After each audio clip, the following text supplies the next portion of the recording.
নওগাঁ জেলার দুবলহাটি গ্রামে অবস্থিত প্রায় 2 শতাব্দী প্রাচীন এই রাজপ্রাসাদ একসময় ছিল উত্তরবঙ্গের অন্যতম প্রভাবশালী জমিদার বংশের কেন্দ্র। জমিদার জগৎরাম রায়ের হাত ধরে প্রতিষ্ঠিত এই জমিদারির বিস্তৃত ছিল রাজশাহী, বগুড়া, সিলেট থেকে শুরু করে ভারত পর্যন্ত। পরে রাজা হরনাথ রায়চৌধুরীর শাসনামলে জমিদারি ও প্রাসাদের ব্যাপক উন্নতি সাধিত হয়। শিক্ষানুরাগী হরনাথ 1864 সালে দুবলহাটিতে গড়ে তোলেন একটি স্কুল এবং রাজশাহী কলেজ প্রতিষ্ঠায় দান করেন বিপুল অর্থ। তার জনহিতকর কর্মকাণ্ডের জন্য তিনি রাজা বাহাদুর উপাধিতে ভূষিত হয়েছিলেন। তবে খাজনা বৃদ্ধিকে কেন্দ্র করে প্রজা বিদ্রোহীদের মুখে পড়েন, যা পরে আফসোসে মীমাংসিত হয়।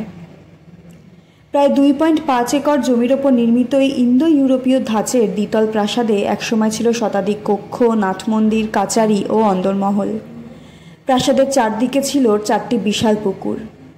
বর্তমানে ঐতিহাসিক এই প্রাসাদটি দুর্বল অবস্থায় পড়ে থাকলেও এটি আজও বহন করে এক রাজকীয় ইতিহাসের নিঃশব্দ সাক্ষ্য।